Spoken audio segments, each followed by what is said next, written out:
ಇನ್ನು ಎಷ್ಟು ದಿನ ಅಂತ ಬೇರೆಯವ್ರ ಸಕ್ಸಸ್ಸನ್ನು ನೋಡಿ ಊರ್ಕೋತಾನೆ ಇರ್ತೀಯ? ಇನ್ನು ಎಷ್ಟು ದಿನ ಅಂತ ಹಗಲು ರಾತ್ರಿ ಕಷ್ಟ ಪಡ್ತಾನೆ ಇರ್ತೀಯ? ಇನ್ನು ಎಷ್ಟು ದಿನ ಅಂತ ಅವರಿವರು ಎಂಜಾಯ್ ಮಾಡ್ತಾ ಇರೋದನ್ನ ನೋಡಿ ಕೊರಗ್ತಾ ಇರ್ತೀಯ? ಇನ್ನು ಎಷ್ಟು ದಿನ ಅಂತ ಹೀಗೆ ನಿನ್ನ ಜೀವನದಲ್ಲಿ ಮಲಗೇ ಇರ್ತೀಯ? ಎದ್ದೇಳು ಮೈ ಡಿಯರ್ ಫ್ರೆಂಡ್. ನಿನಗೋಸ್ಕರ, ನಿನ್ನವರಿಗೋಸ್ಕರ ನೀನು ಎದ್ದೇಳಲೇಬೇಕು. ನಿನ್ನ ದಿನಗಳು ಬಂದಾಯಿತು. ಭಯಪಟ್ಟು ಕುಳಿತರೆ ಬದುಕೋದು ಅಸಾಧ್ಯ. ತಪ್ಪೋ ಸರಿಯೋ ಹೆಜ್ಜೆ ಹಾಕಿ ನೋಡಬೇಕು. ಗೆದ್ರೆ ಮುಂದಕ್ಕೆ ನಡೆಸುತ್ತೆ, ಸೋತ್ರೆ ನೀನು ಮುಂದೆ ಏನು ಮಾಡಬೇಕು ಎಂಬುದನ್ನು ನಿನಗೆ ಕಲಿಸುತ್ತೆ. ನಿನಗೊಂದು ಸಣ್ಣ ತಪ್ಪು ಒಂದು ಸರಿಯಾದ ದಾರಿಯನ್ನು, ಒಂದು ಕೆಟ್ಟ ಅನುಭವ ಒಂದು ಸರಿಯಾದ ಪಾಠವನ್ನು, ಅಷ್ಟೇ ಅಲ್ಲ ಒಂದು ಮಧುರವಾದ ಸಂಬಂಧ, ಒಂದು ಸುಂದರವಾದ ಬಾಳನ್ನು ಕಲಿಸ್ಕೊಡುತ್ತೆ. ಮಣ್ಣಲ್ಲಿ ಮಣ್ಣಾಗಿ ಹೋಗೋ ಪರವಾಗಿಲ್ಲ, ಆದರೆ ಕೆಟ್ಟವರಲ್ಲಿ ನೀನು ಕೆಟ್ಟವನಾಗಬೇಡ. ಬಡತನ ಶಾಶ್ವತ ಅಲ್ಲ, ಸಿರಿತನವೂ ಶಾಶ್ವತ ಅಲ್ಲ. ನೀನು ತೋರುವ ಮಾನವೀಯತೆಯ ಗುಣವೊಂದೇ ಈ ಜೀವನದಲ್ಲಿ ಶಾಶ್ವತವಾಗಿ ನೆಲೆಯೂರೋದು. ನಿನ್ನ ವೈಫಲ್ಯ ಎಂದಿಗೂ ಶಾಶ್ವತವಾಗಿರಲ್ಲ ಮೈ ಡಿಯರ್ ಫ್ರೆಂಡ್. ಕೆಲವು ವೇಳೆ ನಿನ್ನ ಸಣ್ಣ ಪುಟ್ಟ ಪ್ರಯತ್ನವೂ ಕೂಡ ನಿನಗೆ ಉನ್ನತ ಸ್ಥಾನವನ್ನು ಕಲ್ಪಿಸಿ ಕೊಡುತ್ತೆ.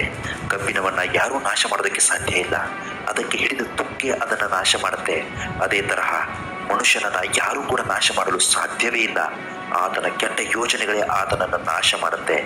ಮನುಷ್ಯನ ಸಮಸ್ಯೆಗಳಿಗೆ ಎರಡು ಮುಖ್ಯ ಕಾರಣಗಳಿರುತ್ತೆ ಗೆಳೆಯ.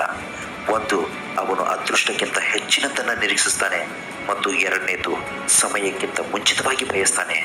ಯಾವತ್ತೂ ನೀನು ಇಂತಹ ತಪ್ಪು ಮಾತ್ರ ಮಾಡಲೇಬೇಡ. ನಿನಗೇನು ಸಿಗಬೇಕು ಅದು ಸಿಕ್ಕೇ ಸಿಗತ್ತೆ, ಎಲ್ಲವೂ ಸಿಗತ್ತೆ. ಅಲ್ಲಿಯವರೆಗೂ ನೀನು ಕಾಯಬೇಕಷ್ಟೇ. ಹಾಗಂತ ನೀನು ಸುಮ್ಮನೆ ಕೂತ್ಕೊಂಡ್ರೆ ನಿನಗೆ ಸಿಗಲ್ಲ. ನಿನ್ನ ಗುರಿಗೆ ತಕ್ಕಂತೆ ನೀನು ಪ್ರಯತ್ನ ಪಡಬೇಕು, ಆಗ ಮಾತ್ರ ನಿನಗೆ ಯಶಸ್ಸು ಸಿಗತ್ತೆ. ಒಂದು ಪಕ್ಷಿ ಜೇನುಗೂಡನ್ನು ಕೇಳುತ್ತೆ. ತುಂಬ ಕಷ್ಟಪಟ್ಟು ನೀನು ಜೇನಿನ ಗೂಡನ್ನು ಕಟ್ತೀಯ, ಆದರೆ ಈ ಜನರು ನಿನ್ನ ಕಷ್ಟಪಟ್ಟು ಕಟ್ಟಿದ ಜೇನನ್ನು ಕದೀತಾರೆ, ಕಳ್ತನ ಮಾಡ್ತಾರೆ. ಅದರಿಂದ ಅವರು ಹೊಟ್ಟೆಯನ್ನು ತುಂಬಿಸ್ಕೊತಾರೆ. ನಿನಗಿದ್ರಿಂದ ಬೇಸರ ಆಗೋದಿಲ್ವಾ ಅಂತ ಕೇಳುತ್ತೆ. ಅದಕ್ಕೆ ಜೇನುಹುಳ ಹೇಳುತ್ತೆ, ಇಲ್ಲ, ಜನ ನನ್ನ ಜೇನನ್ನು ಕದಿಬಹುದು, ಆದರೆ ಯಾರೊಬ್ಬರು ಕೂಡ ನಾನು ಜೇನು ತಯಾರಿಸುವ ಕಲೆಯನ್ನು ಕದಿಯಲು ಸಾಧ್ಯ ಇಲ್ಲ. ಅದೇ ರೀತಿ ಗೆಳೆಯ, ನೀನು ಹೋರಾಡು. ನಿನ್ನ ಜೀವನದಲ್ಲಿ ನಿನ್ನ ಗುರಿಯನ್ನು ಬೇಗ ತಲುಪು.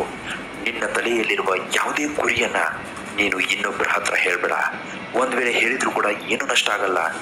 ಏನು ನಷ್ಟ ಆಗುತ್ತೆ ಅಂದರೆ ನೀನು ಗುರಿ ತಲುಪೋದು ಸ್ವಲ್ಪ ತಡವಾಗುತ್ತೆ ಅಷ್ಟೇ. ಜನ ನಿನ್ನ ಲೈಫ್ ಸ್ಟೈಲನ್ನು ಕಾಪಿ ಮಾಡ್ಬೋದು, ಆದರೆ ನಿನ್ನ ತಲೆಯಲ್ಲಿರುವ ವಿದ್ಯೆಯನ್ನು ಕಾಪಿ ಮಾಡೋದಕ್ಕೆ ಯಾವತ್ತೂ ಸಾಧ್ಯ ಇಲ್ಲ. ಕೊನೆಗೊಂದು ಮಾತು ಹೇಳ್ತೀನಿ ಕೇಳು. ಬೆಳಕಿನಲ್ಲಿರುವಾಗ ಎಲ್ಲರೂ ಸಿಗ್ತಾರೆ, ಆದರೆ ನಾವು ಹುಡುಕಬೇಕಾಗಿರೋದು ಕತ್ತಲೆಯಲ್ಲಿ ಜೊತೆಯಾಗಿದ್ದವರನ್ನ. ನಾಳೆ ಮತ್ತೊಂದು ವಿಡಿಯೋದೊಂದಿಗೆ ತಪ್ಪದೇ ಭೇಟಿಯಾಗ್ತೀನಿ. ಚಾನಲ್ ಒಂದು ವೇಳೆ ನೀವು ಸಬ್ಸ್ಕ್ರೈಬ್ ಮಾಡಿಲ್ಲ ಅಂದರೆ ದಯವಿಟ್ಟು ಸಬ್ಸ್ಕ್ರೈಬ್ ಮಾಡ್ಕೊಳ್ಳಿ. ನಮಸ್ಕಾರ, ಎಲ್ರಿಗೂ ಒಳ್ಳೆಯದಾಗಲಿ.